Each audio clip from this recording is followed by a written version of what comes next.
Hello everyone, this is Rahul Meena. Welcome you all in the official YouTube channel of अड्डा 24/7। सो दोस्तों, finally IBPS का calendar release कर दिया गया है और दोस्तों आपके सामने 6 एग्जामिनेशन है। तो जिन बच्चों को लगता है कि मेरे सामने सर कोई टारगेट होना चाहिए, तो भाई आपके सामने टारगेट अभी फिक्स है।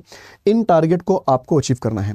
और बात कर लें एसओ वाले बच्चों की, तो दोस्तों यहाँ पर जो है आपका आईबीपीएस एसओ स्पेशलिस्ट ऑफिसर की अगर बात कर लें, तो आपका प्रीलिम्स का जो एग्जामिनेशन है दोस्तों, वो 22 और 23 ऑफ नवंबर 2025 में रहने वाला है। और आपका मेंस का एग्जामिनेशन अगर देखें दोस्तों, तो 4 ऑफ जनवरी 2026, राइट।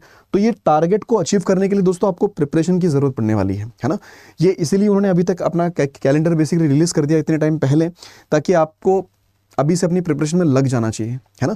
तो दोस्तों वेट नहीं करना है कि अब नोटिफिकेशन आएगा, वैकेंसी कितनी आएगी, उसके बाद अपनी प्रिपरेशन को स्टार्ट करूंगा, बिल्कुल नहीं। क्योंकि दोस्तों एक बात बड़ी अच्छी कही गई है कि भाई starting early is the first step to achieve your dreams. जो आप चाहते हो, है ना, उस तक पहुंचने का पहला स्टेप क्या होता है? स्टार्ट करना, जल्दी शुरू करना, है ना। अगर उसको जॉब को ग्रिप करना है आपको, तो उसकी प्रिपरेशन पहले से स्टार्ट कर दीजिए दोस्तों, ठीक है। तो इसी के रिगार्डिंग आज का सेशन रहेगा दोस्तों। आज हम लोग जो है डिस्कस करने वाले हैं एलिजिबिलिटी क्राइटेरिया को लेकर। मतलब कि देखो, पहली चीज हमने देख ली कि भाई ये चीजें हैं आपके पास में। अब इस एग्जामिनेशन का एलिजिबिलिटी क्राइटेरिया आखिरकार क्या होता है? अगर आप एलिजिबल हैं तो अप्लाई करेंगे, नहीं है तो क्या करेंगे फिर, है ना। तो इसलिए पता होना चाहिए कि भाई इस एग्जाम का एलिजिबिलिटी क्राइटेरिया बेसिकली क्या होने वाला दोस्तों। सो आगे बढ़ेंगे उसके पहले, अगर आप में से कोई भी बच्चा पहला ऐसा है जो इस चैनल पर जुड़े हुए हैं फर्स्ट टाइम, तो इस चैनल को सब्सक्राइब जरूर कर लीजिएगा, बेल आइकन पर भी क्लिक कर ले, ताकि जो भी कोई अपकमिंग क्लासेस हो, वीडियोस हो, उनके नोटिफिकेशन आपको मिलते रहेंगे दोस्तों। अड्डा 24/7 का एप्लीकेशन है, अभी तक अगर डाउनलोड नहीं किया तो वो जरूर कर लेना, क्योंकि इस पर काफी सारा फ्री कंटेंट मिलता है आपको आपके एग्जाम्स की प्रिपरेशन कराने के लिए। चलिए दोस्तों, सो आते हैं सीधे सीधे पॉइंट पर। देखिए, आईबीपीएस की अगर बात करें तो आईबीपीएस एसओ जो स्पेशलिस्ट ऑफिसर की वैकेंसी होती है, इसमें दोस्तों अलग अलग स्ट्रीम्स पर वैकेंसी निकाली जाती है आपकी। आईटी ऑफिसर हो गया, एग्रीकल्चर फील्ड ऑफिसर हो गया हमारे पास, राजभाषा अधिकारी है, लॉ ऑफिसर है, एचआर एंड पर्सनल ऑफिसर है और मार्केटिंग ऑफिसर है। तो इन पोस्ट पर आपकी वैकेंसी निकाली जाती है, ठीक है। डिपेंड करता है आपने किस पोस्ट के लिए अप्लाई कर रहे हैं, है ना, आपका प्रोफेशनल नॉलेज हो किस फील्ड में है बेसिकली, ठीक है। सो दोस्तों, सबसे पहली चीज एलिजिबिलिटी में आती है आपके पास की नेशनलिटी। तो दोस्तों देखो, नेशनलिटी की अगर बात कर लें तो भाई इंडियन सिटीजन अगर आप हैं, है ना, मोस्ट ऑफ बच्चे वही होंगे जो अप्लाई करने वाले होंगे, तो इंडियन सिटीजन आपका होना जरूरी है, तो आप इसमें अप्लाई कर सकते हैं मेनली, ठीक है। तो पहली बात तो ये हो गई। दूसरी बात दोस्तों, अगर बात कर ले किसकी, एज लिमिट को लेकर। सो दोस्तों देखिए, जितने भी वैकेंसीज हैं, चाहे आईटी ऑफिसर की बात करो, एएफओ की बात कर लो, राजभाषा अधिकारी की बात कर ले, लॉ ऑफिसर, एचआर या फिर मार्केटिंग ऑफिसर, सभी की जो एज लिमिट है मिनिमम आपकी 20 होना चाहिए, मैक्सिमम दोस्तों यहाँ पर आपकी 30 ईयर्स की है। तो मिनिमम 20, मैक्सिमम कितनी, 30 ईयर्स, क्लियर। उसके साथ साथ दोस्तों, अगर आप किसी कैटेगरी से बिलोंग करेंगे तो आपको एज रिलैक्सेशन भी दोस्तों मिलता है। अगर बात कर ले एससी एसटी कैंडिडेट्स की, तो 5 ईयर्स का एज रिलैक्सेशन मिलेगा।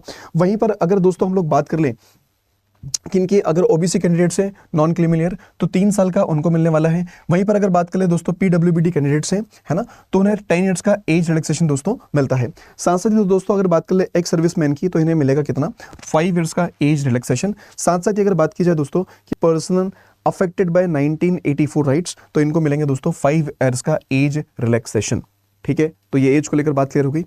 अब दोस्तों जो नेक्स्ट पॉइंट होता है, जो परेशान करता है काफी सारे बच्चों को, कि भैया एजुकेशन क्वालिफिकेशन क्या रहने वाला है दोस्तों हमारा, ठीक है। सो दोस्तों देखिए, एजुकेशन क्वालिफिकेशन की अगर बात कर ले तो हर स्ट्रीम के हिसाब से इन्होंने अपना एजुकेशन क्वालिफिकेशन फिक्स करके रखा है, ठीक है। सो देखिएगा, सबसे पहले अगर बात कर ले दोस्तों किसकी, आईटी ऑफिसर की, तो आईटी ऑफिसर स्केल 1 की जो पोस्ट है, आपको मिनिमम और मैक्सिमम एज लिमिट पता चल गया। अब एजुकेशन क्वालिफिकेशन को देखें दोस्तों, तो यहाँ पर 4 ईयर्स की इंजीनियरिंग डिग्री आपकी मांगी गई है ना।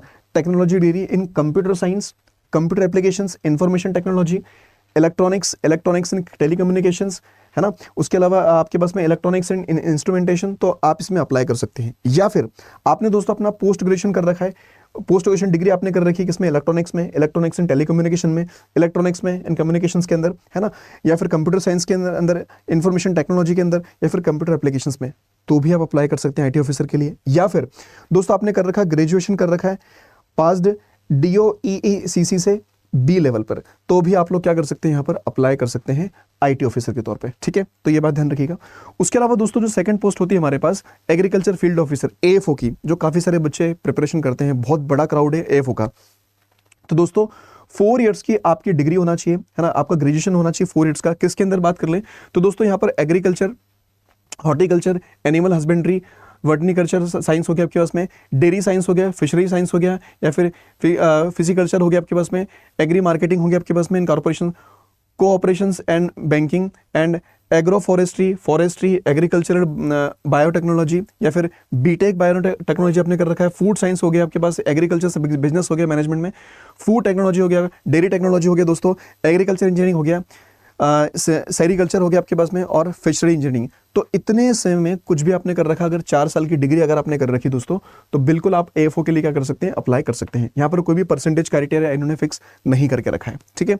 चलिए दोस्तों, उसके साथ साथ अगर बात कर ले किसकी, राजभाषा अधिकारी की, तो दोस्तों यहाँ पर पोस्ट ग्रेजुएट डिग्री आपकी चाहिए होगी। पोस्ट ग्रेजुएशन डिग्री आपकी चाहिए होगी किसमें, हिंदी में, with English as a subject, है ना, एट द डिग्री मतलब ग्रेजुएट लेवल पे।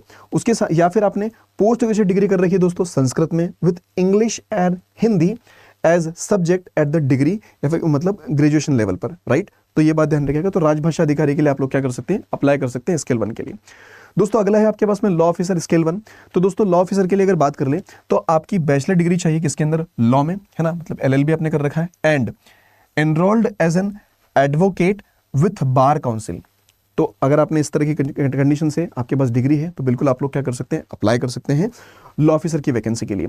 उसके साथ साथ दोस्तों अगर बात कर ले HR पर्सनल ऑफिसर की स्केल 1 की जो पोस्ट है, तो दोस्तों यहाँ पर ग्रेजुएट मांगा गया है and 2 year full time post graduate. क्या क्या कंडीशन है इसके अंदर, graduate and 2 year full time post graduate degree होना चाहिए आपके पास में, है ना, या फिर 2 year full time post graduate diploma आपके पास हो, किसमें, इन पर्सनल मार्केटिंग, पर्सनल मैनेजमेंट के अंदर हो गया दोस्तों। उसके अलावा इंडस्ट्रियल रिलेशंस के अंदर हो गया, HR के अंदर हो गया, HRD हो गया आपके पास में, सोशल वर्क हो गया, या फिर लेबर वर्क हो गया, है ना, लेबर लॉ हो गया। तो ये चीजें हैं आपके लिए किसके, HR एंड पर्सनल ऑफिसर के लिए। तो अगर ये आपने डिग्री नहीं करी तो अभी उसमें हो सकता है कि आप में से कई सारे बच्चे कर भी रहे होंगे फिलहाल में, ठीक है। तो बिल्कुल आप इस पोस्ट के लिए क्या होंगे दोस्तों, एलिजिबल होंगे। तो एलिजिबिलिटी क्राइटेरिया जानना बहुत जरूरी होता है हर किसी बच्चे को। क्लियर बात दोस्तों, ठीक है। तो ये चीज आपको जहां तक सारी की सारी क्लियर होगी अपने एलिजिबिलिटी को लेकर।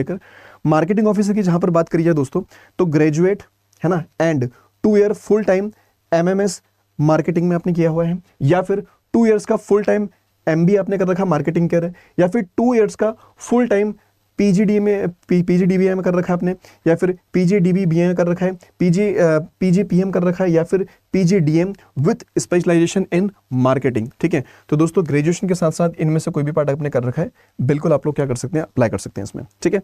चलिएगा, तो दोस्तों आई थिंक काफी सारी चीजें आप लोग की यहाँ पर क्या हुई, क्लियर हो गई होगी, है ना। अब लास्ट में एलिजिबिलिटी को लेकर कुछ छोटे छोटे पॉइंट्स जो आपको ध्यान रखना चाहिए दोस्तों, ठीक है। सो देखिएगा यहां पर सीधे सीधे एक चीज तो मेंशन कर रखी है इनने कि no equivalent education qualification shall be considered eligible by IBPS और पार्टिसिपेटिंग बैंक्स, ठीक है, पहली बात। दूसरी बात दोस्तों आपको ध्यान रखनी है कि for post other than IT officer, मतलब IT ऑफिसर के अलावा जितनी भी पोस्ट है ना स्केल 1 की, candidates should have a certificate. Candidates के पास में क्या होना चाहिए, सर्टिफिकेट होना चाहिए बेसिकली, या फिर डिप्लोमा होना चाहिए, degree in computer operations, language should have studied computer information technology as of one the subject in high school, college और इंस्टीट्यूशन में, मतलब कंप्यूटर नॉलेज के बारे में आपके पास डेटा होना चाहिए मेनली, ठीक है।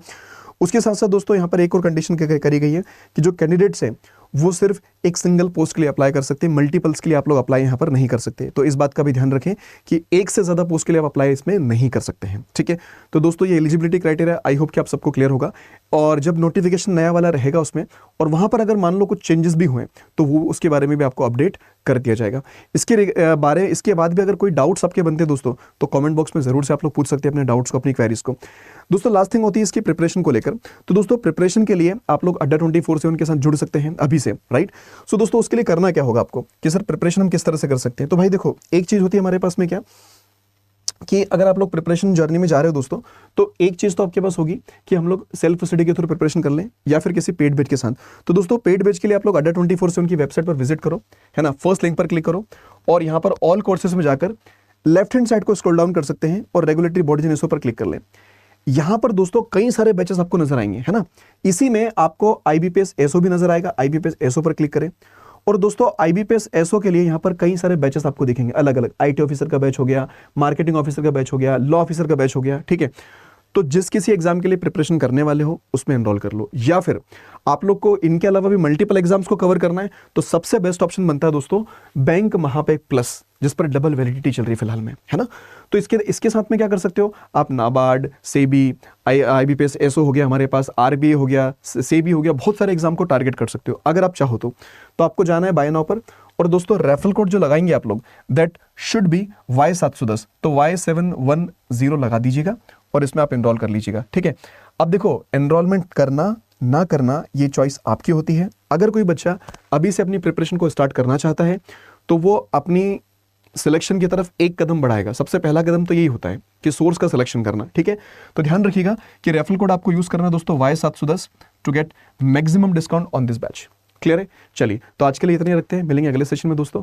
कोई भी डाउट हो, क्वेरी हो, कमेंट बॉक्स में जरूर पूछेंगे आप लोग। So thank you so much for joining this session. Bye bye, take care, thank you everyone.